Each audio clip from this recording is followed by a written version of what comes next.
Welcome to episode 124 of the Better With Running podcast. It's our first episode of the year to 2023. Happy New Year and a big welcome to my co-host, Zacca Newman. How are you, mate? I'm good, yes. Happy New Year to the listeners and yourself, Chriso. And you had the birthday in there as well, mate. We'll get to that a little bit later in the show. So big few days for you. Yeah, mate, it's been huge. Gone up an age group and just like to pretty much roll Christmas and the birthday and all the celebrations all into a week. So, yeah, the rest of the year gets a bit dry, but no, the last few days there's been plenty of celebrating. It's been good fun. Bit of a festival for you, mate. Yeah, no, it's I've been eating like it's a constant celebration too. So, festival, yeah. Yeah, no, I think the body's.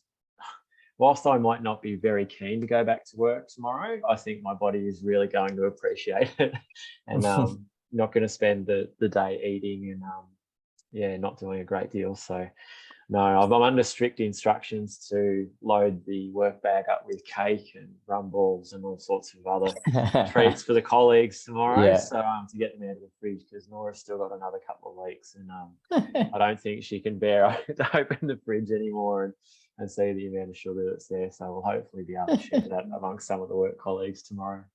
Nice, mate. Yeah, back on the tools for you this week. I'm also later in the week. So I think we're both saying off air. It's just it's a funny time of the year. Like, it's obviously a fantastic time to catch up with friends and family, friends, spend a lot of time just relaxing. But I guess as runners, we're just so stringent and so, I guess, regimented into our routines of when we run and what time we get out the door and who we run with, and now it's like, yeah, it's quite different. You notice on Strava, you see people regularly, you sort of scroll through, you see where they run, oh yeah, they've done their normal run, and then you see them in Coffs Harbour or up on there in Tassie or somewhere, and I'm seeing Matt and Gemma's absolutely smashing it up. They're sort of Mckee way, where they're taking down crowns left, right, and centre. But yeah, it's quite a different time of the year running wise too. Yeah, no, that's the only I even saw Gemma. She might have knocked over a Diddy K fartlek and it was running in the fog. So that was a cracking. Mattresses seriously should be a photographer. Some of the stuff that he does, he's got away with the lens. And yeah, there was a couple where he's taken it, like, I don't know, he was standing on a rock or something, because he's almost elevated over the top of it in that fog shot. That was awesome. He is a large man. Yeah. He's been talking about getting a drone. Maybe he's got the drone under the maybe Santa Claus responded to his letter and he got a drone. Yeah, okay. Well, should be good to see some drone footage from Mattress. So I know Gemma knocked off. She sent me a message. We're in a chat group, and one morning she'd gone out and belted a run and had knocked off, took out a CR and knocked off Matt. Oh no! and shared the leaderboard and just set it up. So yeah, there's a bit of that going on. It was Mattress will be out for revenge. There was actually another one that came across my desk, was that Andy Buchanan's up at Coach Andy Buchanan up at Falls Creek, the famous Falls Creek, doing a long run, and he did the Fitzy's Hut run, and he rolled out like he was doing he'd just driven up there, so I was just doing a shakeout run for him, or just a cruisy one, and it said like CR for him, like that or PR I should say, and I looked at the time and then I clicked on it and he'd run like an hour 10 or something, and then the actual CR holder was Brady. Oh no! I was under him. I was like, good. So I sent it over to Andy. I said, mate, you got to lift your game here. Like, got a bit of work to do to catch a couple of us hacks. But, yeah. mind you, yeah, I think if Andy even put it into second gear, he would knock off those times. So he might have just penciled that into the to-do list while he's been up there. So, well, I did notice he took down the grassy knoll, which is one of the other big runs up there, Spion Cove, Spion, which is a bloody tough run. So he's on the charge up there, old Andy. No, he's in top shape. So no, with plenty of. I don't know if there'd be a big crowd up there at this time of the year. There normally is, but yeah, he'd be right in his element up on the hills, enjoying himself. Nowhere near as much as there used to be. I think obviously we had bushfires into 2018, I think bushfires, or 2019, and then we had the obviously COVID that wiped it out for 2+ years, even 3 really. And then they're finally back, but there's landslides and it's like trouble getting up there. So not near as many as there used to be. You would have recalled have you been up there before? Yeah, I have been to Falls before. Yep. Yeah. Done a little training camp up there. Done a stint. So you know what it's like on that, those Tuesday, Thursday, 150, 200 people lining up for a session So those scenes we're not seeing at the moment, are we? No, it's good that there's still plenty of people getting up there. I think Andy might have an athlete or two going up there as well, just to catch up and do a few runs. So yeah. Very nice, mate. So tonight, a little bit of a shorter show when we haven't got any guests in. We're letting a bit of holidays for some of those people, whereas we're just going to go through our bit of a week. I've knocked out a session. You've done a bit more than me, I reckon, Chriso. I had a bit of a road trip, got some Ks under the belt with our man Brady. With the boss. With the boss. Yeah. How about you, mate? You give us a bit of a recap. What's been happening? Yeah. Let's have a look. So it's only a few days since we caught up, but that was last year. So that's ages ago. So went and did a session on Thursday. It's a bit of a new one. So end up being 5 by 700 meters at 10K effort, and then 100 meter gentle jog into 300 meters at 3K effort with a 300 meter jog recovery. So each rep, and did 5 sets of that. Each rep's about 1,400 meters. So 7Ks all up for the session, and it was good. I enjoyed it. If anything, if I was probably being a bit critical of myself, I reckon I did the 700 meter efforts a little bit too hard, and I was sort of in that, I guess, hybrid zone between 5 and 10K effort, and sort of rolling that 100 meters, you're sort of slowing down just enough. And 100 meters, we're probably talking 25 to 30 seconds recovery, which isn't a great deal. And then sort of going into that 300 meter effort, whilst there was a pace change each time, I reckon I was working a bit harder than 3K effort. So I think if I was going to do that one again, I'd just run those 700s a little bit slower, and then sort of have a little bit more zap in the legs for the 300 and sort of try and run them sort of strong and controlled, rather than, I guess, sort of being probably was running them strong, but it was really, when we get to that 300 meter recovery, I was pretty buggered, I reckon. The way I tried to split it up mentally, I was telling myself I was doing 5K reps, where I'd be running 700 meters at 10 and then having a kick for 300. So mentally that made it feel a bit easier, and just having that, it didn't sort of have me stressed that I wouldn't get any sort of genuine recovery out of the 100. So mentally I just broke it up that way and found that really helpful. But I think for the most part, the 700s were in that sort of 330, probably 332 to 338 window, and then the 300s were around sort of 320 to 325.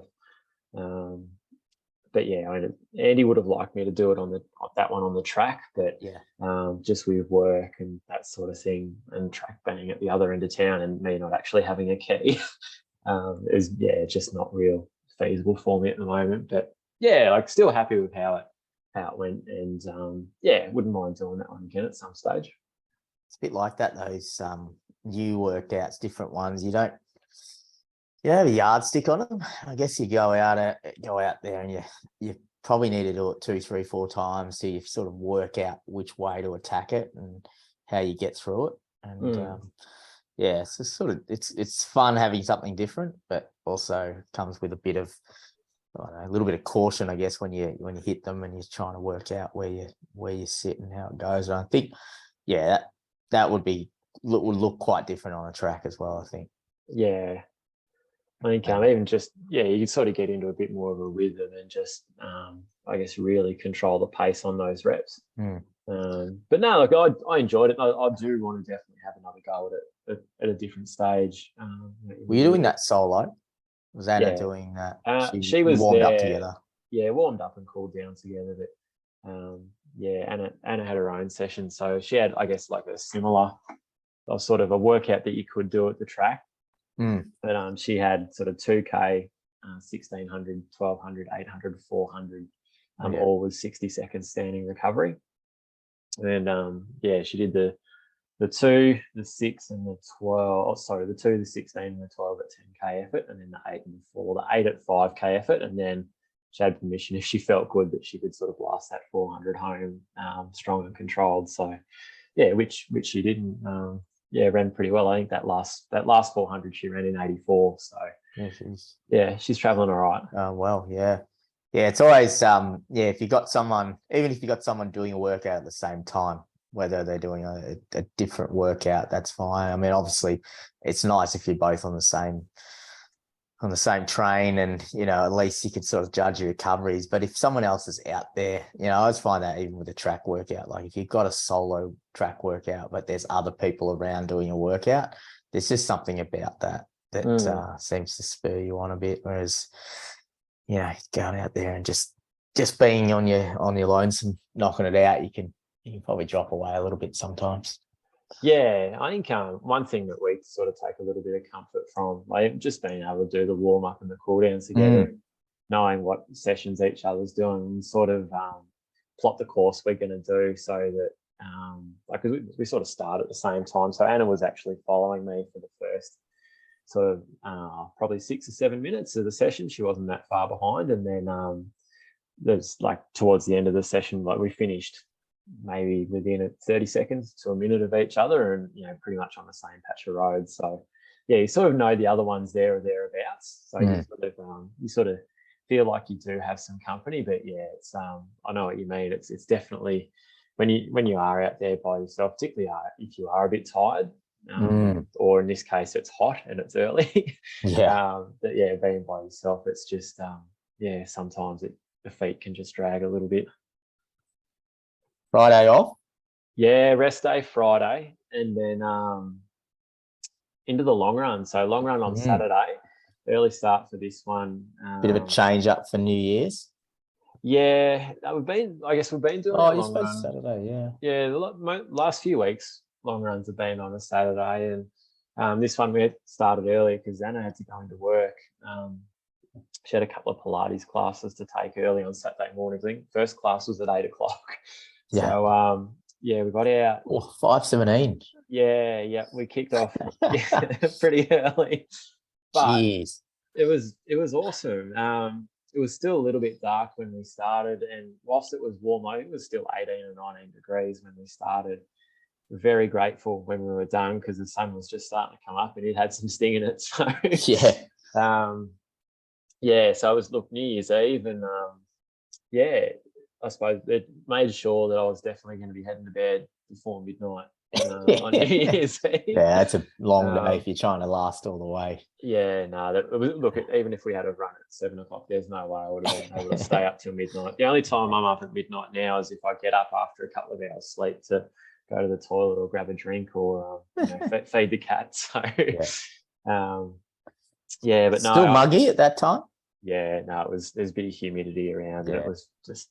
It was the best part of the day to run in, and saying that if you were giving it a score out of 10 for how comfortable it was, I'd maybe say it was a 3. Maybe a 4 at best. But the alternative is you get out there and head out at at 7, and then it's, you know, it's a 1. So no, we'll take that. But I end up doing an hour and 40 minutes, and sort of average 450s. So yeah, ticking along all right. yeah, like it was a reasonable week. Like, and then Sunday just a gentle hour. But instead of starting at 5:15, I started a bit after 7, and it was already 22 or 23. And you've got that, like that's the sun's just above the tree level. Yeah. And for those that get out early on a regular basis, they'll know that there's a difference between when the sun's below the tree level and when it's just above. And yeah, it was above tree level. But no, I just jogged from home down to Parkrun, and did a I guess a relaxed parkrun with about 70 or 80 other people on New Year's Day. And I reckon it was a pretty special day too, mate. Yeah, there may have been a bit of birthday cake had, and yeah, there's a bit of a happy birthday signage, or what would you call it? A garland or something? Is that yeah, I'm not sure what the official thing is, but Nora organised all that. She's popped that in the car because she ran early. So you didn't know it was in the car? No, I had no idea. Oh, sneaky. She was running around going, "Come on, we've got to get a photo." I'm like, "Oh, why?" Like, like, no, let's get a birthday photo. I'm like, no worries. So it was obviously myself and Nora, and then Tara and Chris and Chelsea, obviously my mates, and Run2PB athletes as well. So yeah, there was a few of us there. We got a bit of a photo, and it was pretty cool. It was a nice way to start the day, and moved up in age group, mate. So look out, dangerous to any of the 40 plus competitors. Oh, mate, mate, my age graded score at Parkrun will be a little bit better now that I'm a bit older. So that's always a bonus. But no, I think unless it's look to Mona if you need any inspiration about getting older. Unless it's a triathlon, you sort of be the young one in the 40 to 44 or 40 to 45 age group. But no, that veterans category, particularly at AV, that's fierce. There's some gun athletes getting around in that. And in some cases, you sort of look around that. The 30 to 39 age group. There's obviously lots of good athletes in that too. But the 40 plus, you're like, man, there's no way these people are this old. Like, they all look like in their early 30s and absolutely flying. So there's plenty of inspiration around where you want to turn it. And we look at the runners club, where most of our members here in Shep are sort of 40, 50, 60. They're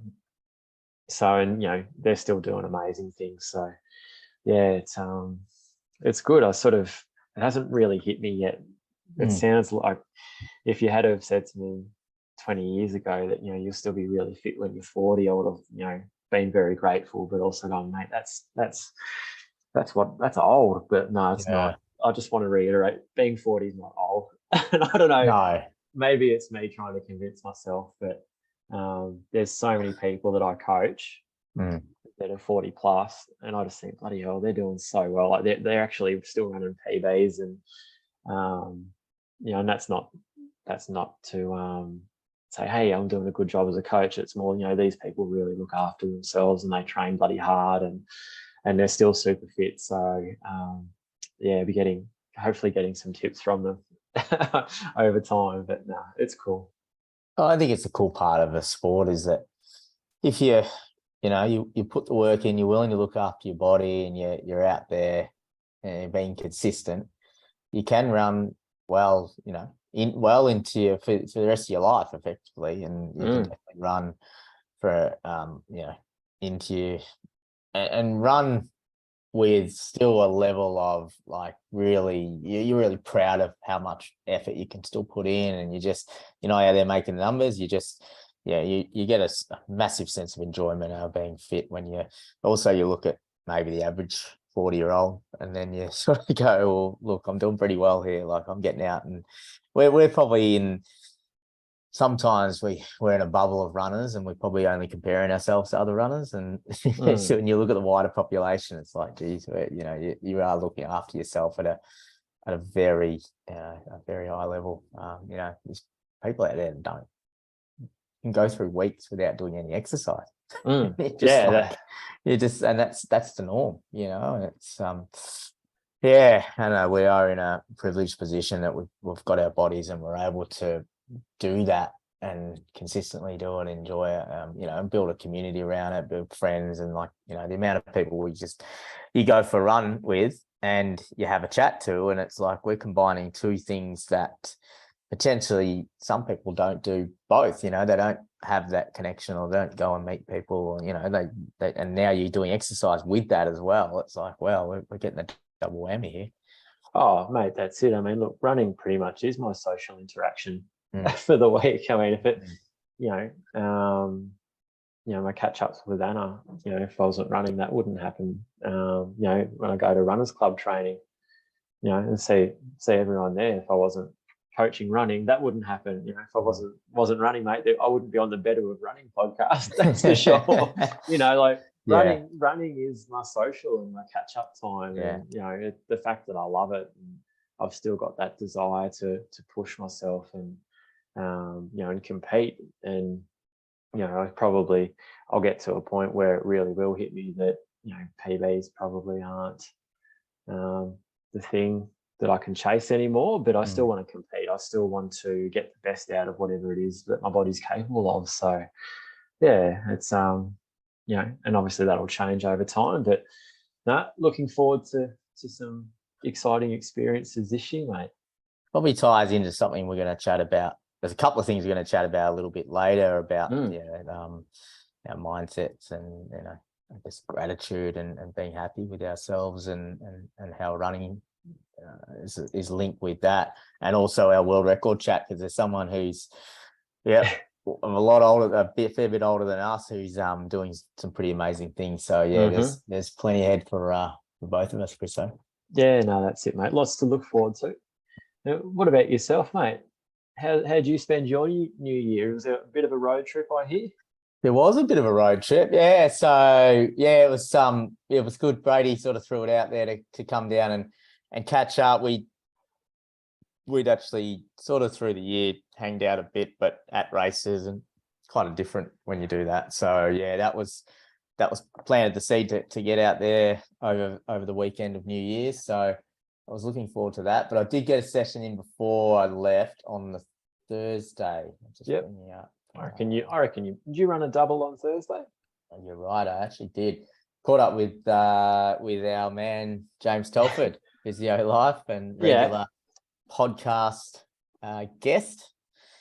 So yeah, James has been coming off a bit of an Achilles flare up, and he's got that under control, and he was able to get out and do a 30-minute continuous run, and that sort of worked in well. I really wanted to catch up with him before the end of the year, and just obviously got next week I'm back in the clinic, but more of a let's get together for a run and see how he's moving across the ground. And worked in well. Went out to the Yarra Flats, the old stomping ground. Nice. We only had 30 minutes, so we sort of literally went out to one of the car parks and turned around, and you got 15 minutes out. And both it was a morning run, so I got there, and James, being the model physio student, he was already doing his activations, his warm up next to the cars, putting on the show with the hip hikes and all the spots. And I was like making me feel bad. I was like, oh geez, I just really got there and just did a couple of quad stretches. That was it. He's going to do a little bit of car park parkour. Yeah. I think he's obviously monitoring and getting his Achilles firing. So it seemed to work because he was cruising along pretty nicely. And like what did we end up running? I think we were under the 5-minute Ks. So nice shakeout. And it was just one of those runs we just chatted the whole way and just talk a bit of shop, talk a bit of running news. And a guy like that, it just the time goes pretty quick when you just jogging along. So always fun to run with James. 4:48 actually, and he said that was the best continuously he's run for the good part of the month. So that was good. We covered off that. He's on just on the slow build. So watch this space with him, and no doubt we'll get him on in the next few weeks for a bit of a physio chat, and we can get an update there. Nice, that'll be good. And then a session, mate. Yeah, a bit of a different one, a fartlek. So Al's sort of using this block to, I guess, you get through this Christmas New Year period where still spin the wheels a bit, but not absolutely bury yourself. And I think a fartlek's really good for that one. And yeah, he actually said, "Oh, we'll roll a pretty." Like I thought, he said we'll do a fartlek. I was expecting we'll just do probably 20 minute, but it was a bit longer than that. It was supposedly a 3-2-1, 3-2-1, 3-2-1. So, or minutes, and then a minute off recovery. So Oh, yeah. it's a decent set. And I guess with that one, you can work into it. The aim is just to pick up each rep and, get a bit faster. And obviously you get down to those ones, and then you can sort of not relax, but that 3 minute, the pace, the gas isn't on for the whole amount. We got out together, and at the start I was fatigued. Like I was actually, I'd run a lot of easy runs through Christmas, and we were talking about the start of the show where you kind of just, your routine's out and you're a little bit like, I'm in holiday mode here. Even though you're doing less, it almost, your body slows down and you're like, oh, geez, session, do I need to push? And then so I was fighting that for the first set really, and I was sort of hanging on to Al for a bit. I was like, geez, he's got me on the ropes here, and I've got to fight back here. And then I clicked into gear, sort of like one of those things. And I guess I was trying to draw back to what Steve's been talking about, where just sort of with that self-talk, and just to cut myself a deal to get through the first set, and then reset and go again, and know that I've done a lot of these workouts, and it got better. Second set was really good. I've started to run into my own in the middle of the 2 minute rep and started to push on a bit, and then got to the last rep and we sort of split off, got a little bit lost. I had my watch going, but my splits were all over the shop. So they had I don't know what had happened, but watch was just showing like current pace and just lapping it might have been Ks or. Oh, okay. So I was a little bit out of sync, and I was through the first set. Al was sort of just calling it, yep, stop, and then it's only a minute recovery, and then you're off again. And we got to a point where we had to split, where there was a bunch of people. And I actually started to launch on the 3rd minute. I felt good. I was like, I'm gonna get after this. And I looked back and I dropped him. And then looking back going, oh, geez, are we up to 4 minutes now or 3? And then I'm trying to do the calculations. Then I thought he'd said stop, so I slowed. And then he comes up running next to me, and then I sort of slowed and got going. And then he comes going, and then he said, "You're gone for 5 minutes." So I completely butchered it. So my last rep was like a 5-1-1. Wow. And it was just amateur hour really. And so got a bit of a blast in the coach to dial in a bit. You might have just made up a new session, mate. Yeah. So either way, you're working hard, and the last 1 minute I was fried. I was able to get on the pace, but it was not the easiest way to do it. Well, there you go, mate. Some of your athletes might get that in their program. Yeah. Over the next month or so, that sort of 3-2-1, 3-2-1 into 5-1-1. Yeah. But I think Strava had it at 7K, a bit over 7K at 340s. Mm-hmm. So it's a lot of like those 1 minuters, like you just constantly, you go. And I guess when you get through that second set, you're like, well, it's only 6 minutes of running, of actual dialed in. But when you break it down, but yeah, it still builds on you. So it was a good session. It was good fun. I like those sessions where you look at them on paper and they don't look that intimidating. Like you look and go, yeah, no, this will be all right. I'll get through this pretty well. And it's not until you sort of 5 or 6 minutes into it and you go, oh, this is a lot harder than I thought it was going to be. Like shit. But no.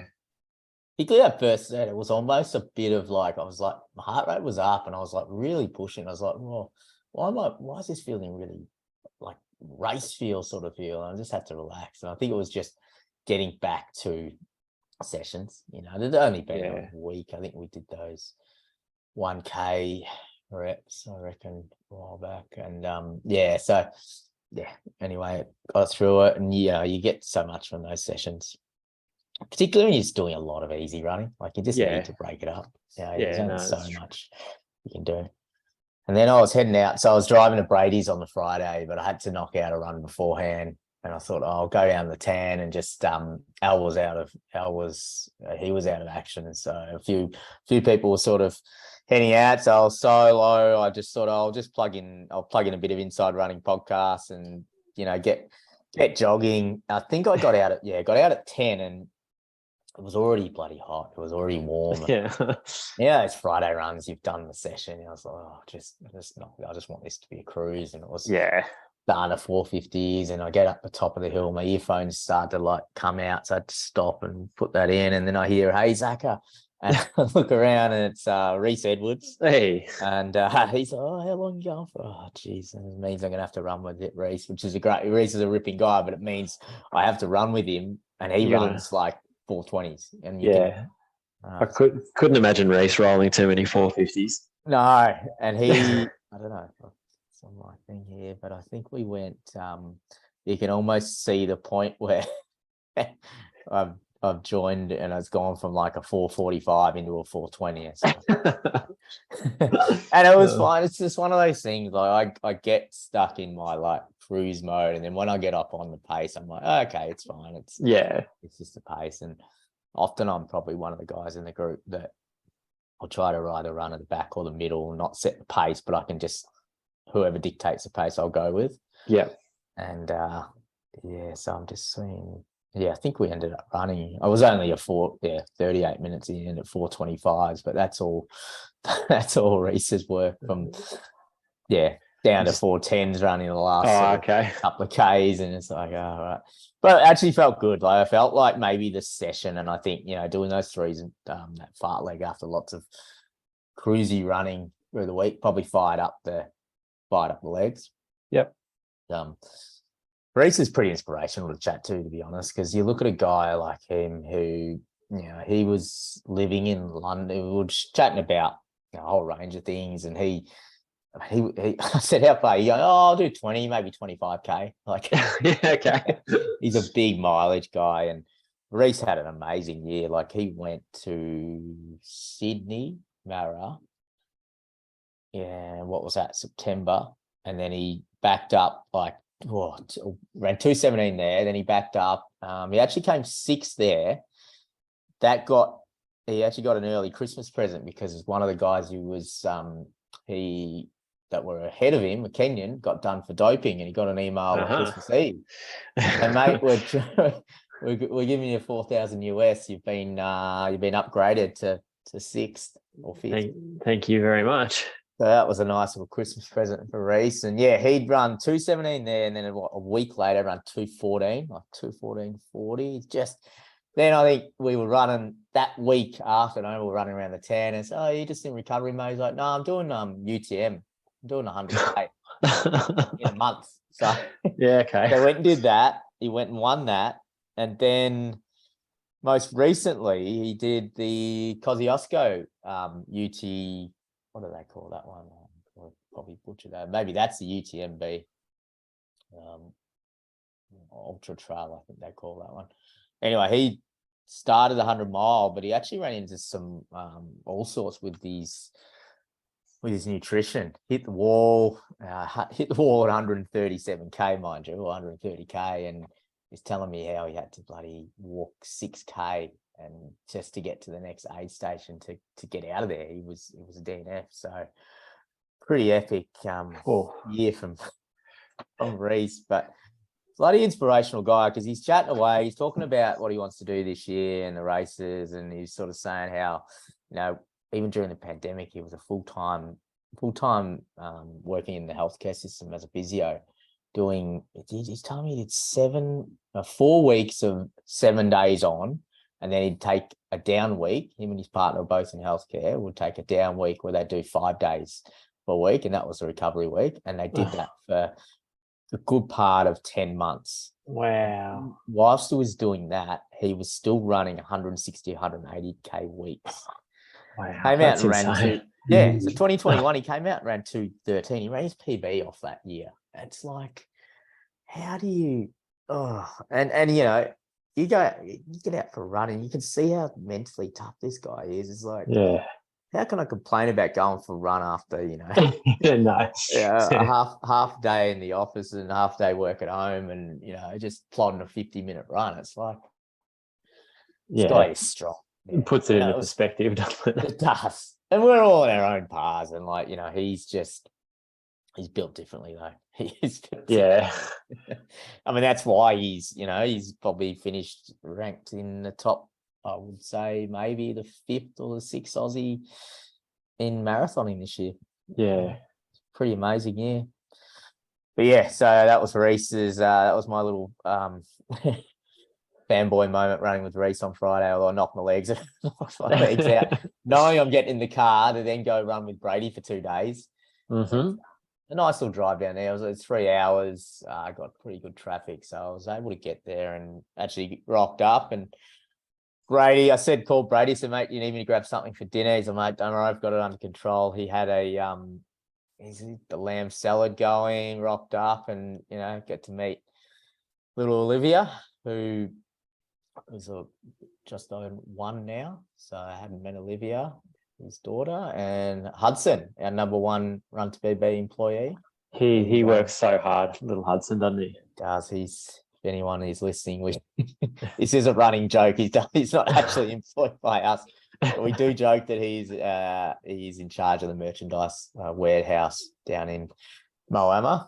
Usually at the back in the bungalow, usually be found putting labels on deliveries and all sorts of things. He's very good, very efficient. So we had a bit of a 360 review from the year. Yeah, very good.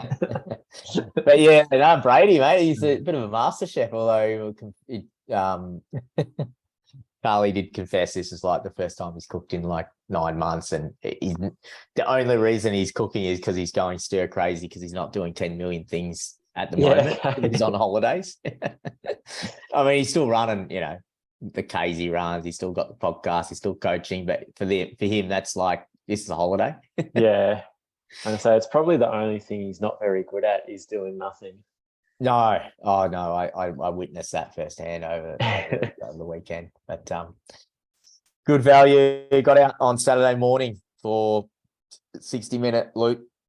Brady, good chance, like, you know, New Year's Eve run. Got to, you know, we obviously see each other at races, and we're working together and under a couple of different hats with obviously Run2PB and Inside Running. We go to races, but we don't really, you know, when he's preparing for a race and I'm sort of plodding around, and after the race, it's like you do a warm down and you get stuff and you're out of there.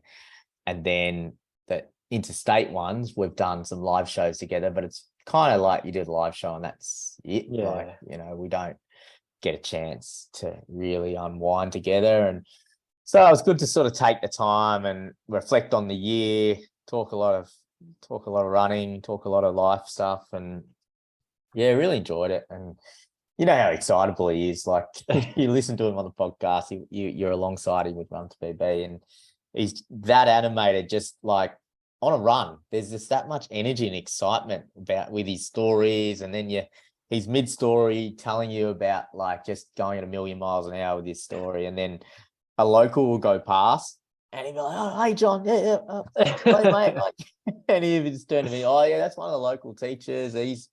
He owns this store and da-da-da." And like, yeah, this will happen like 40 times on the run. Oh, yeah. Yeah, I can imagine. And it's the beauty of Echuca Moama. I think, it's, you know, because Brady literally will say good day to absolutely everyone and anyone, and they all know him as well. You know, great little culture in that part of the world. It's brilliant. And you don't see many runners, to be honest, and not anyone of like, you know, a sub 30, 20, you know, a 219 guy just rolling around. No, that's it. No, I'm glad that you got to experience the full sort of Echuca Moama hospitality, not only from Brady but also from the good people out and about. Yeah, I had done a few. I wasn't the first rodeo. I have done some runs with him down there, but he still manages to take me on the touristy routes and, you know, point out the port. And I was obviously looking at some of which was sort of devastating, really. He was showing me the floods and still parts of what was going on. And it's pretty shocking to see just the enormity of it. Like, obviously you see it on TV and we were watching it from afar, but to see, how much, like, it just went through the town. Yeah, it's full on. So he did sort of show me a bit of that, and it's just good fun, like, just rolling around, and then just cool to hang out with his family. And I guess for me, like, I've spent, I met Brady back in, gosh, the pro running days, when we were both just rolling around and running the gifts on the weekends. Yeah, okay. And we'll meet in Bendigo, I reckon, post race in a pub, like, and we'd known each other on the scene, but he was more actually into the pro running before he got into the AV stuff. Like, I mean, he was getting around in AV, but he was dominating in that scene. He's obviously won a couple of Herbs, which is the stall mile, the big one on TV. It's to see where he's gone and where he's taken, not just his running, but, family life and what he's achieved off the track, and he's professionally with the podcast and everything else. Like, it's pretty cool to see that full circle. And like, we did a number of training camps, like falls at this time of the year. Funny enough, we were sort of reflecting on like those Boxing Day runs and those really hard stuff. Like, we were talking about a run up, but there's the Sunday run up at Falls. It's pretty hard. Like, you're talking a 22K sort of loop. That have you done the long run down at Falls? Yeah, I was gonna say, start in the village. Yeah, and sort of head out all along the trails, come back, and go to that Langford's Park car park, I think it is. Yeah, then I just always finish up back in the aqueduct and just try and think, like, how bloody cold is this aqueduct? Shit. I remember we were talking about one of those Sunday runs where we went out and did so the marathoners run back to the village. So, it's 22K back to the original car park. But then if you go back on the road, you get back to the village, it's a 30K run. And it's hard, like, because everyone's gone to the car park and there's cars going past you. They're all driving back to the village. They've already had their aqueduct session. And I can distinctly remember this one where it was just, there was no one going back except you kind of get to the car park. We're like, oh, who's going back? And it was like me, Brady, and Mona. We shared the road with Mona, and we're just like a couple of kids that were just like, well, we were in our 20s, but we were like absolutely frothing running. And Mono, didn't know him that well. Like, we'd seen him, we'd grown up idolizing him. And then, he got to share the road. And, here we are, like, we were saying that to Brady. And like, Brady now organizes like interviews him regularly. He's good mates. He's a big supporter of his show. And it's like, it's pretty cool that sort of what he's done with his running and how he's sort of been able to make it a career. Oh, it's funny, if you had sort of gone back and told yourselves that in your early 20s that this is how it's all going to pan out, you just sort of laughed. Yeah. Even owning the businesses together, like, it's like, these are little pipe dreams that we had, and we've but it was good sort of just having a yarn and talking about that sort of stuff. And then got back from that run and we were straight back into the pool, straight into the pool, because he seems to be his routine. I reckon he just finishes, and you've got it down there in that heat. Like, we ran it, what did we run at, about 8 or 9 o'clock, and it was starting to get rolling, like starting to get cooking, because you don't have a lot of coverage. I guess if you go down along the bush area you can, but we tended to stay on the roads. Yeah, so you stay away from the snakes. Yeah, exactly.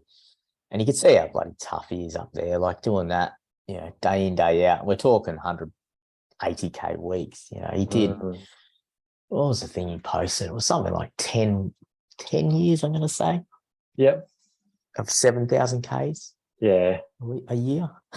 It's just, It's 20K a day averaging. It might have been 8 years, even so. It was like 20K a day. It's just, it's big lot of commitment, and you can see how driven the guy is, like knowing where he runs and the conditions, and just going out there. And he's got a crew there, but he didn't always. No. And he's still probably, now he's got the 2 kids. He's running this around family, and his supportive partner Carly. It's cool to sort of get that perspective when you see him in his home environment. And I think I think knowing coaching a wide range of people who do have families, and I got a real appreciation for that. Like, I obviously try to take that into account, but seeing it firsthand, where you get back and it's like Hudson doesn't care. You've golf, but he's jumping around, he's ready to go. What's up next? And Brady's straight into the sand pit, and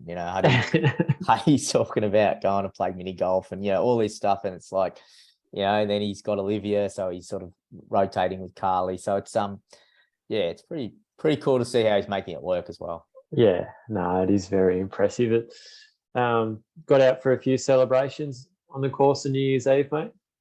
Yeah, we did a bit of we're both pretty old now, so we were pretty happy we did go and play mini golf with Huddy. Huddy gave us a lesson and schooled us. So watch out, Tiger Woods there. And then, we had a couple of afternoon beers, and then, Carly let Brady off the leash for a bit of a late arvo, early evening session at the Bowls Club, where he's obviously a celebrity down at the Moama Bowls Club. Yeah. So we just sat out there and tried an array of drinks that were being thrown our way, and that was good fun. And then we pretty much got back to his deck and retired before midnight, and had a few more laughs, and we were done. We were challenging ourselves to stay up past midnight, and I was thinking, oh geez, I've got to still run 80 minutes with Brady, and he gets going on these Sunday runs. So I was thinking, I better be good, ready to go first thing. And it was gonna be warm. Like Carly actually had planned to go for a run with her friend, although things got changed around, so we ended up getting the morning shift, which was lucky for us, which was an 8 a.m. start.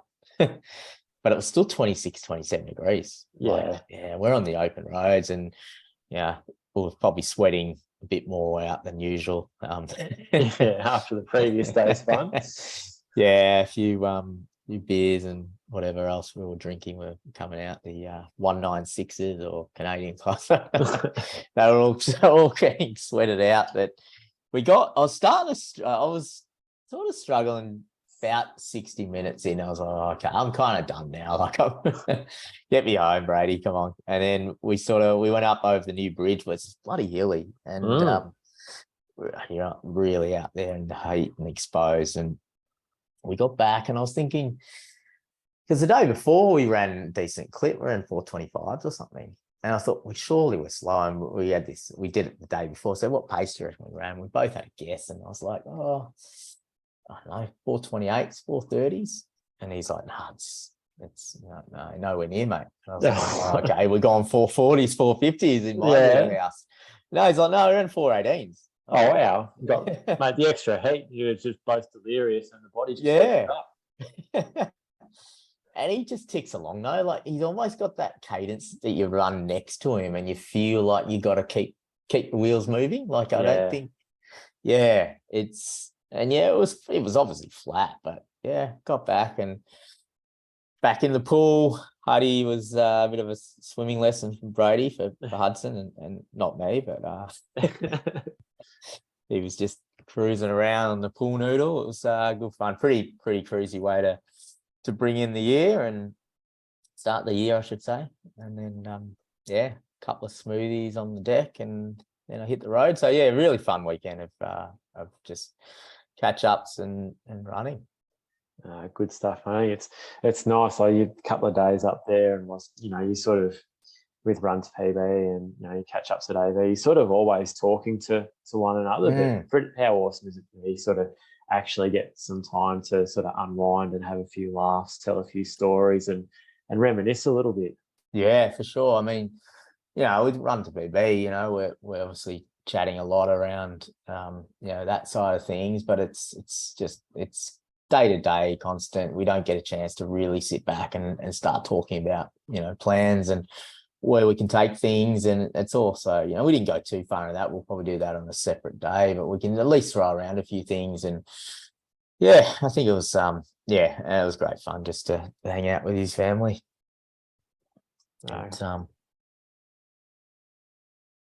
Good stuff, mate. It's good. It sounds like we've both had a fun start to the new year. Yeah, it's been busy. We've changed it up a little bit, which has been good.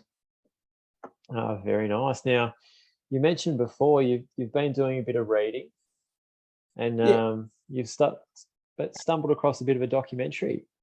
Yeah, a little bit of reading, a little bit of a lot of things obviously come through this time of the year with New Year's resolutions and mindset and starting the year fresh. And I think somehow I just stumbled across. I think it was on SBS. It was a documentary on about also maybe a clip about happiest people on earth and how was quite fascinating about the Nordic countries when they came out with the happiness ratings. Nordic countries, it's 6 out of the top 10. They absolutely smashed it. And the 5th year in a row, it was Finland, which was named happiest country in the world. And there was a doco was talking about some, there's a number of reasons why it is the happiest country in the world. But one of the things the sort of topics that came up was the way that the Finns embrace the spirit of fortitude and thriving in tough times. And they call it an ideology, of SISU. I don't know if you've heard of this before, Chriso, but it was news to me. I was like, oh, this is quite interesting. And they sort of gave some examples, and I did a bit of this is an interesting concept, and I'll do a bit of a read about this. And there's quite a bit of info on there, and I wouldn't be able to do it justice as to the depths of it. But it sort of relates to running a bit, and I think you can almost bring it back to the Finns had some real success in the Olympics and in some we've had some big names, obviously Nurmi you've heard of, and Lassi Viren in the 50s, and in the early era, Paavo Nurmi had like crazy amount of gold medal. I think he had 9 gold and 3 silver medals in his Olympic Games back in the 20s and 30s. So he was like, the Finns have had a real stronghold back then in the distance running, and then we're seeing obviously with Yakov and the Nordics going well in the tri world. And I think it was really interesting. Have you heard of SISU, Chriso? It's a term I've heard mentioned at work, like when I've gone away and I guess attended training courses. And then I'll be honest, admittedly at work when I go along to these things, I tune out after a few minutes. So it's a term I've heard. Because it was at work, I didn't pay a great deal of attention. But they talk about and I think I could imagine a lot of workplaces use it, but they sort of talk about the way that SISU is focused on persevering when the odds are against you and to view challenges as opportunities.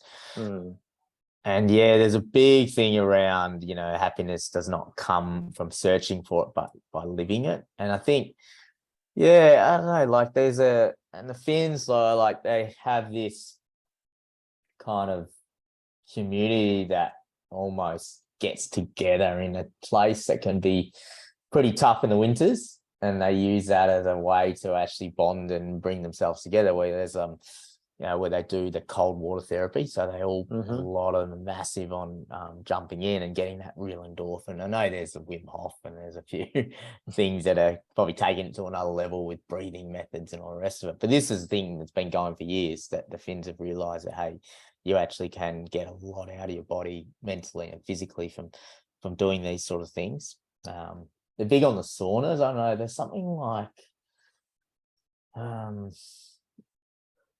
it's crazy. There's 2 million saunas in Finland out of 5 million people. Yeah, which is I guess not a bad ratio if you like going in a sauna and you don't want it to be too crowded. Like it's sort of 1 for every 2.5 people. So it's a big community thing. Like sort of more around the SISU side. There's a big thing around their happiness derives from these doing a lot of things out in nature and as a community, like a forest therapy, which is what they call it in Finland, is you can actually, they really promote you going out into the forests, and there's like 75% of the country's like land area is forest, but they have a thing there I was reading, it says it's called every man's right, which allows the general public to roam freely in natural areas like forests, lakes and rivers without obtaining permission from landowners when said areas fall on private lands. So you can basically just camp anywhere you want, throw your boat in anywhere you like, as long as you don't cause any damage, because they just want people to be out there and absorbing nature. And that's pretty cool to have that sort of, I guess, lifestyle and community that promotes health and well-being. No, there's a lot of positives there. Sort of thinking about parallels to, I guess, what we do, and whilst there might not be community saunas and that sort of thing, in Australia as such, but sort of thinking about things in our own little community, and look at small examples. There's obviously a much smaller scale, but things like Parkrun, where the community, they get out, they go and do 5K together, and I suppose in Shep that would be there's around 200 people each Saturday that go down, and where they walk, can push their kids in a pram, take their dog for a walk, or go for a run.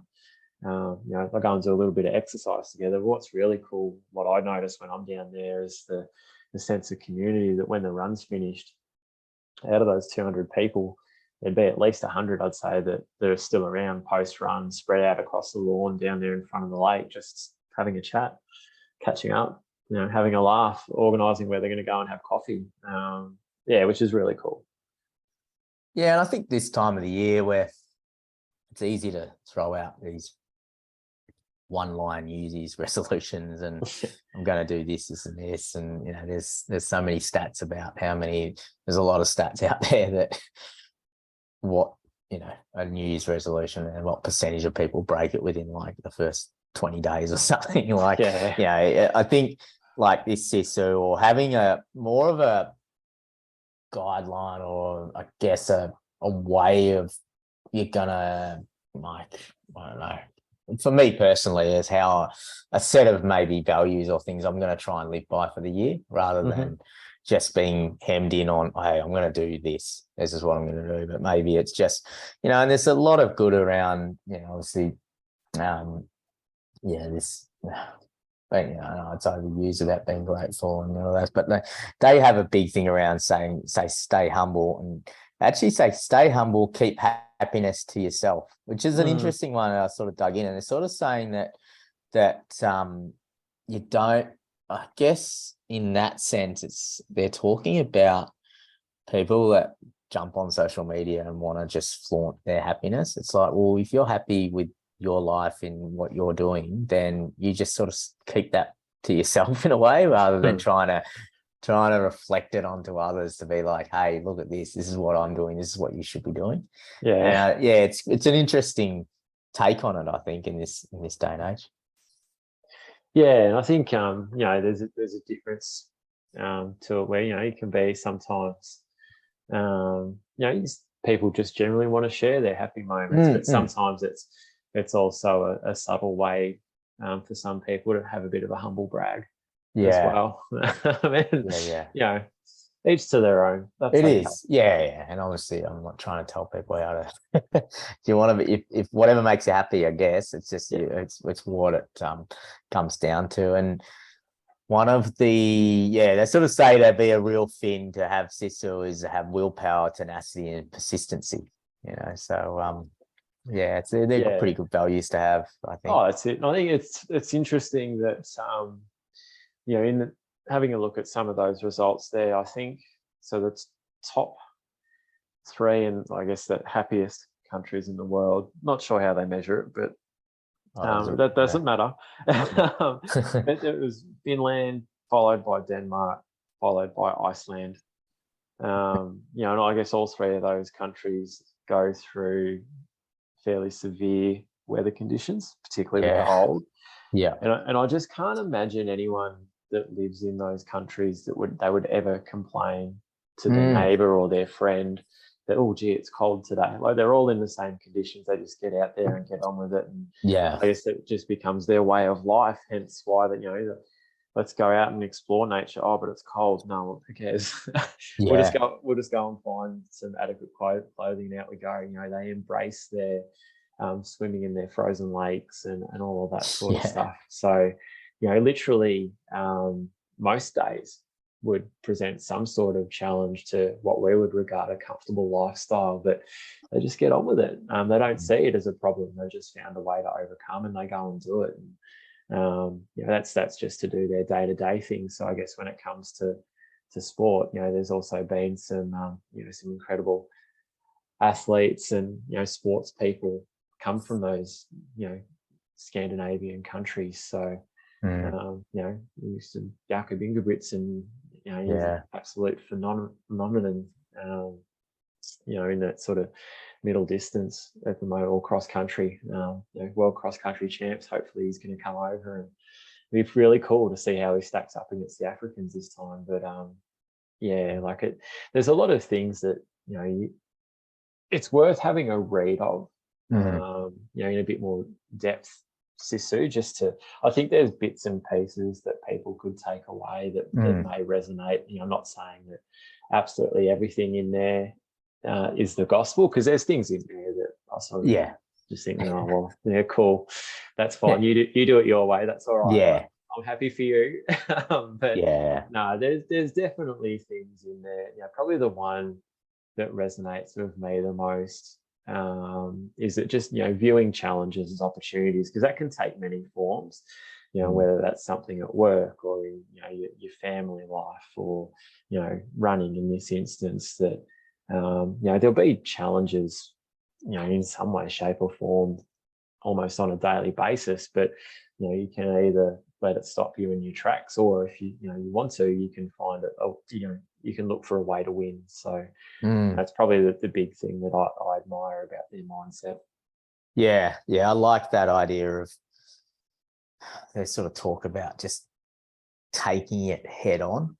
If something's coming up, it's like, well, do I brush it to the side? Do I actually just go, what? Yeah, this is hard, but I'm gonna run into it and find out, and try and get to the bottom of it, rather than the other alternative, which is not always easy. It's easy to sit here and say that, but we all run away from other things. So there's some good reading. I think it's worth looking up, and having a bit of read. It's interesting to see some of a lot of their brand, a lot of their businesses and brands that live by the values of SISU. And I know Mckee they big Swiss, obviously firm of, not Swiss, so they've basically said, it's described their company, guts is what the Finns, that's the way they base their business on, is SISU, which means being gutsy and just overcoming obstacles and surviving the climate, and so surviving the erratic phone market they mentioned. And even they're bloody naming people SISU in in Finland. It's 2,000 odd names that people named SISU, so it's a big thing. So whether it be a male name or a female name, because that could work either way, I would have thought. Oh, they're saying men. Okay. Most of them born after 2010. So but food for thought, mate. No, we might be able to pop something in the show notes for those that are listening that want to check it out. I'll chuck a few links in there for sure, mate. World record chat for 2023, mate. And what have you got for me? Well, jumped on the trusty resource, the Canadian Running magazine, and of course we should buy a subscription. We should get a premium one. Yeah, they should actually give it to us, considering how many plugs we give them. Yeah, well, they did a countdown of their top 10 stories of the year. 2022, and right. And you have a guess what number one was? Well, I'm thinking, it was a big year in running. number one, it'd have to be something to do with the World Championships, wouldn't it? That was pretty memorable. World Champs went down. There was some pretty fast marathons. Dane Kipchoge did some amazing things. Yeah. Broke the world record. Like that'd have surely something like that. Running Valencia. Yeah. You know, Commonwealth Games were this year, and Canada's got some amazing athletes. Yeah, but sadly, none of them got a mention, mate. What? Hang on. There's got like I know the people of Canada enjoy their funny stuff, but surely one of those would have rated a mention. You would have thought, yeah. No. I mean, not even in the top number 4. You would have thought, surely, you know, top 3 or top 5, but no, number 4 was a roundabout, man. Okay. Our man. Yeah. Okay. I'm sensing California man with the big orange circle on Strava. Yeah. Okay. Oh shit. Well, if he was 4, it would have to be something truly epic. Probably something that's never been done before or may never happen again for number 1. Well, there was a Colorado runner that was we have got someone who's actually won a race. Right. It was a Colorado runner who climbed on the top of the podium on all 4 on 4 occasions during the Disney Marathon weekend. She won the 5, 10, the half, and the Mara. Yeah. All dressed in her favorite Disney characters. So that took down Kipchoge's run. It took down G'day. Took down some of the amazing performances. So that was second. Right. Okay. Yeah, I can see that would have been closer to running results. Yeah. Okay. That's reveal number 1, mate. Number one. So, this will blow a few people's minds. I don't even reckon it was a PB. It was a solid performance by him, but it wasn't a PB. Solid effort, and we suspect not a world record, only because we don't think there actually is a world record for that. But solid effort, but no cigar, hey? No. No, not in this case, and probably a man that's had such an impact on running. You know, we talk about Michael Jordan changed the way basketball was played, and Don Bradman changed the way that cricket was played when Bodyline come in, and icon to the sport, really. This man sits himself next to him. This man has changed the rules of running, and we're not talking about Alberto Salazar. We're Uncle Chen. Uncle Chen's Uncle Chen. He's done it. He's done it. He's eclipsed everyone. He may not have taken the win in his marathon in China when he ran 3:28, but he certainly captured the hearts and minds of the running community, particularly those in Canada. And his was the most clicked on story of anything they posted for 2022.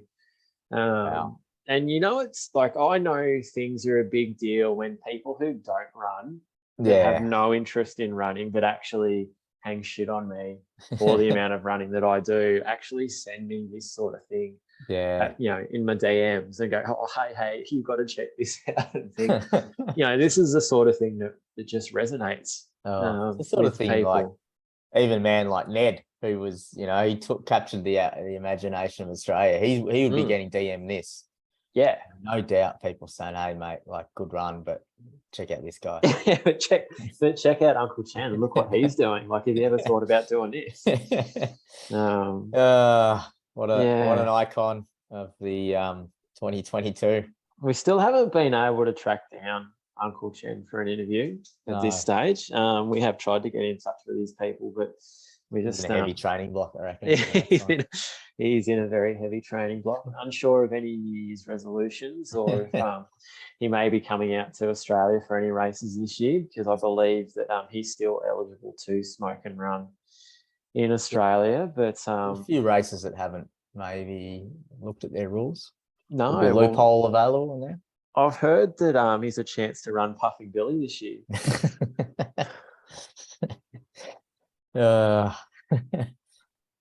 Oh, mate, that's it. We've had enough Uncle Chen. We give him. We'll probably maybe that's our New Year's resolution. We're not allowed to mention him anymore in 2023. I'm going to say, who someone we haven't mentioned tonight yet is Kiwi Steve. Yeah, Kiwi Steve. What have I got? Oh, I do have some. I don't know if I can get it. He was on a story, an Instagram story, I reckon, or maybe he sent through the photo of him at karaoke at New Year's. So I'm gonna hold that ransom because Naomi was sort of sending back messages, having a crack at what I was drinking, and so I'll keep that up the sleeve because Kiwi Steve was not, and apologies to anyone that was at the venue that Steve was on the mic. A few people were woken up a bit worse for wear in the year department. Yeah, karaoke is one of those things that I enjoy seeing it on movies because I know it's only going to go for 20 or 30 seconds. It's probably one of the reasons I don't go out to pubs very often. Just Kiwi Steve plays a triangle. He does. Wow, he is a man of quite a few talents. A legitimate triangle player. Yeah, he's got his own triangle. Carries it on hand luggage only because it's gold plated. Yeah. Okay. Yeah, so that's something we'll have up in the back pocket when he comes back on to hit him up with first. Some if he sort of tips. Plays like, is it more classical or jazz or is like dance triangle? Send me something, and I was just on the edge of my seat, and it was over within 3 seconds. And wow, he'd been flown over. He's like a legit, like they're flying him over. He's like a sponsored triangle player. Jeez, to New Zealand. So yeah. We got our bacon on him. So triangle, the most popular instrument in New Zealand, it must be said. It is the national musical instrument. So shout out to anyone who's lasted this long in this train wreck of an episode. But before we go, we thought we would just do this final world record chat on the British man who has gone into history for running 365 marathons. So he did it on New Year's Eve, obviously, or New Year's Day, 365 marathons in 1 year. Talking about New Year's resolutions, he's just he said the year before he wanted to quit drinking and run a marathon. Then he said every single day of the year. Oh, just phenomenal. And it must be said, so Gary Mckee is this guy's name, and he's 53. So you would think, what sort of, does he put his life aside? How's this work? Sort of, surely this isn't possible. Well, Gary, he's had a big year, so he still worked full time. He would wake up at 5 a.m. and head out for his marathon, not just his morning jog, his marathon. Go and punch that out, and then he'd go and work his shift. He works at a power plant. So work starts at 2 p.m. He works the night shift, comes home, gets a bit of sleep, then runs a marathon, and then does it all again. There's a nickname they gave him, the Marathon Man. There's some... He gone original there. Yeah, I don't know if they gave him 10 and that was the best one that they come up with. And said, this will stick. This will be really good. Thanks, guys. Had one job. Come up with a decent nickname. But 15,000 Ks. Oh, mate, 15,000 Ks. And father of 3. Yeah. So, I don't know whether the kids have got to come out on the bike just to say good day to him or how this works. But I suppose being gets out early. Gets out very early. But I'm tipping he's not running a 2-hour marathon home by 7 in time for breakfast. So, the fact that he's out there, he's obviously working full time. So I'm thinking that he's getting out the front door and running pretty much the same route most days. It's just amazing to comprehend. Can't get your head around, isn't it? He's doing it for charity. I mean, he's raised $2 million. $2 million. Yeah. Yeah. I don't know. I mean, they put there, and obviously, thank you to the good people at Canadian Running Magazine for the articles that we borrow from them. Yeah. It's the distance covered is the equivalent of running across Canada 3.5 times. Like, Yes, yeah, just crazy. like it's amazing. And the blue bars on Strava, mate, like I know we love the consistency, but it's funny just looking at it. There's just little bibs and bobs that, you know, he might have run an extra K every now and then, or, you know, maybe he's done a shakeout jog before work. I don't know. But yeah, what do you say? Yeah, it's blows your mind.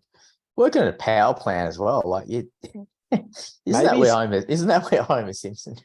Yeah, well, maybe he's got special powers. He's like radioactive man. I did see the Simpsons come across your Facebook, Chris. I'm a massive Simpsons fan. Absolutely. Seriously, not so much the new episodes. This is what I'm giving my age away here, but all the stuff from the late 90s, very early 2000s was premium Simpsons, and it was pretty. I guess it was in the days where politically incorrect was still considered funny.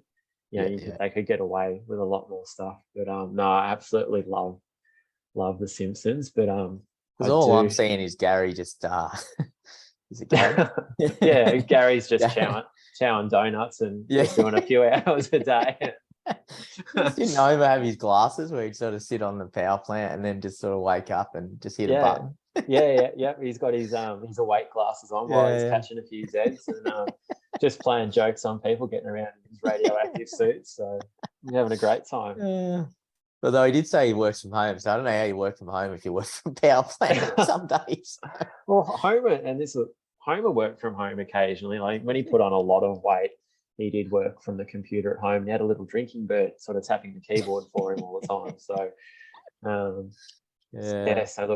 look, Gary's in good shape. So obviously he hasn't needed to work from home in poor old Gary. He's run a marathon a day, and all we can think about is just Homer Simpson. No, look, he's probably if he's got to make Frank Grimes, that would just absolutely finish me off if he does. But say the company's been good, allowing me to work from home, which gives me great time. And then he just sort of says mainly run at 6 a.m. work in the afternoons. There was a quote here. It says, here we go. You tend to feel it when you're at work that day. You come home and you know about it the next day. Your legs are tired. So he's a man of his quotes are pretty straight down the line, Gazza. Because I reckon, that's a pretty standard. I'm pretty tired if you just go to work. There's some days where I'll get to 3 o'clock and I'll just be at work going, I could really use a nap, and I might have run for an hour. Certainly haven't punched out a marathon. Those blue bars on Strava, we'll put that in the notes. You can follow him on Strava. You can see his last run. And how about his last run? He's on the 31st of December. He's knocked it out just stayed in the same route. Like he's just around his hometown in Cleator Moore, wherever that is. And he's done it with 32 others with him on that run. Mate, he's taken the squad. They've all headed out. Squad. And his title, day 365, job done. He's gone full SISU, just quite humble. Queuing the rack. You must be that tired. You're like, I cannot be bothered uploading and writing a description and thanking anybody. It's just like, no, I'm done. I need a rest. I've had a gutful of this. That's what that tells me. Like, going down to Moe's Tavern for a beer. I'm gonna go and have a flaming Mo and then celebrate the new year, and then that's it. I'm having a rest day. But I mean, kudos. Just imagine him like chatting to his work friends. You know, it's Friday, and they're like, "Oh, what are you up to for the weekend?" Yeah.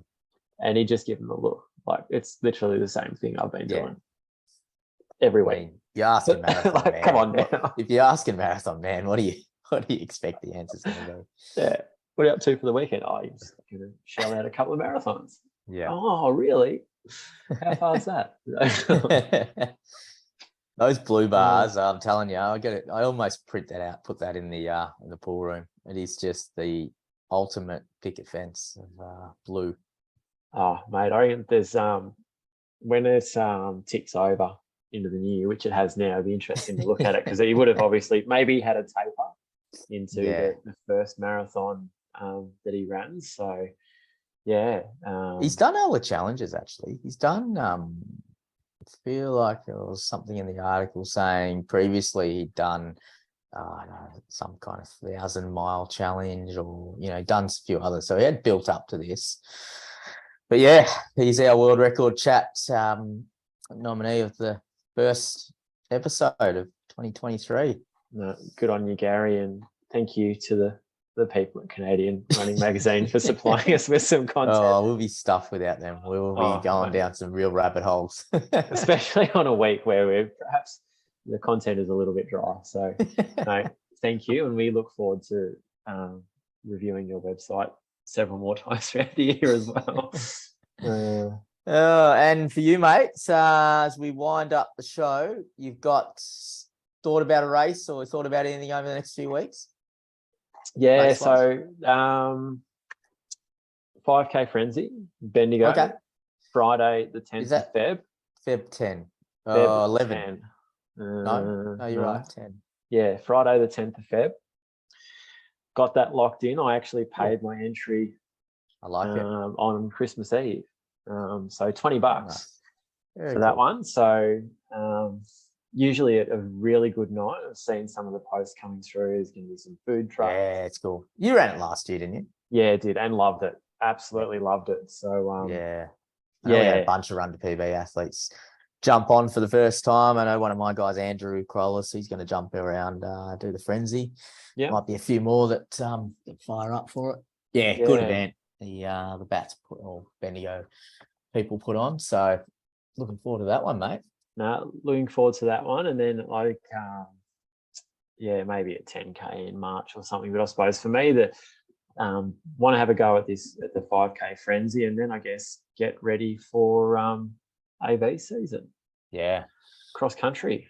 Mate, it'll go around. It'll come around quick. We'll get through Jan, and we'll be 2 months off really, and bring it on. Yeah, what a new year, mate. What about yourself, mate? Have you got something penciled in? I haven't actually. I got to have a chat to Al this week and sort of just get a bit of a rough guide as to. I'm actually tempted to go to. There's a bridge run in Tassie, which is in March, first week in March. Yep, could be a chance to go down for that. Middle of Feb, like I'm going up to World Cross to watch that. Yeah, okay. Maybe I should enter and do something there, even if it's just golden ticket entry. Roll around in the. There's a team event. I know a couple of guys are putting in teams just for a bit of fun. I'd be silly to go there and not do something on the course. There's a bunch of things you can do, so I will do something. I should, roll around just to say you've been on the, not many, just to run on the chances course. You get to say, you run on the World Cross Country course. So yeah, I'll look at doing something like that, and I'll look at March. I wouldn't mind something in March. I reckon I want to get at least 6 to 8 weeks of consistent. We're going to build into 2 workouts. Got a workout tomorrow, and then like an intro workout to get to 2 workouts. Yep. Get the miles back up, and have a nice little block. I think Jan Feb's good time to get fit. Like you've kind of got that space where there isn't anything that crops up. You can just lock in and get after it. Yeah, that's it. I think just that sort of January, February, while it's hot, just doing that consistent work, and it doesn't need to be anything super special, but just being consistent week in, week out, so that you're in a position in March that if you do have some races coming into play as the weather cools down, you can really capitalize on all that hard work you've been doing and make the most of that cooler weather. Definitely. Yeah, and I think we all kind of feel that rejuvenation at the start of the year, and that new sort of year ahead, and you get inspired to go, yep, all right, I'm going to just start to get a bit more serious about things, and so no, it should be fun, mate. No, good stuff. We'll be back next week, and obviously we might have a guest. We've got something cooking away in the background, or we might have one of our regulars come back on for a chat. There's a few that will maybe tap on the shoulder, mate. No, we will reach out. We will try and ensure that there's at least one other voice joining us, so it's just not just me and you for the whole episode. But no, it will be good. We've got some stuff there cooking away, and I know we've sort of hinted at last year in a few episodes, but there's some new people and new interviews and sort of new ideas that we've got coming up, which we'll hopefully be able to confirm and lock away and have a bit of fun with very shortly. No doubt world record chat will be back. It's a staple. It's a favorite. I'm hearing a lot of positive responses from a lot of people. Talk about positive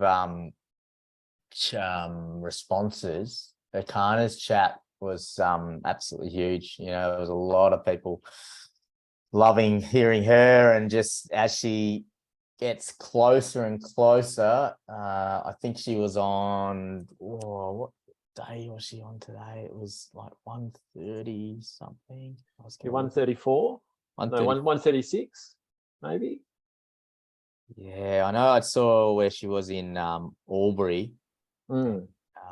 She'd done some pretty tough running in the trails there, and yeah, she's got on her website. There's actually on her Instagram, she's actually put up. It's pretty cool. She's actually put in a bit of a timetable of days and where you can actually go and run with her. And there's a few in sort of Mansfield in like 8th of January. You can go and meet her and run out in the rail trail in Mansfield, and then through to the Beechworth Bakery in 12th of Jan. And it's all open on her Instagram, because by the 14th of Jan, she's going to be in Warburton and running Warburton to Lilydale.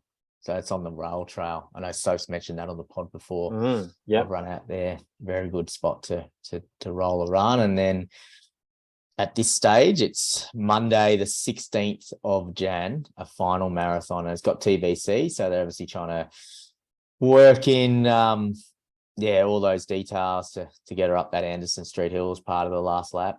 Yeah.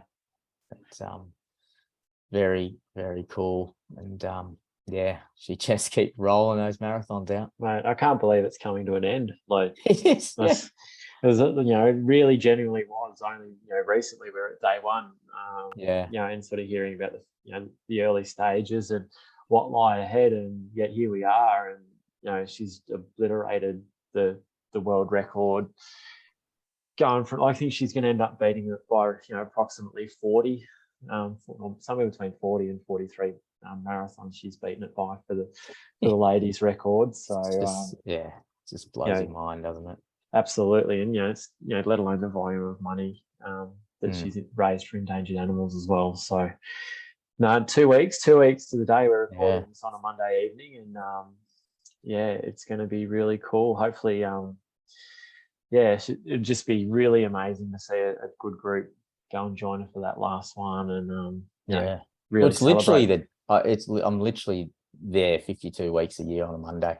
There you go. So it's not even a thing. If it's morning, I will make the effort to go. It's going to be very hard for me to complain about a morning run when she's done 150 marathons in a row, and I can't get out for 30 minutes with Akana around the tan. So if it's morning or in the evening, I'll be out there for sure.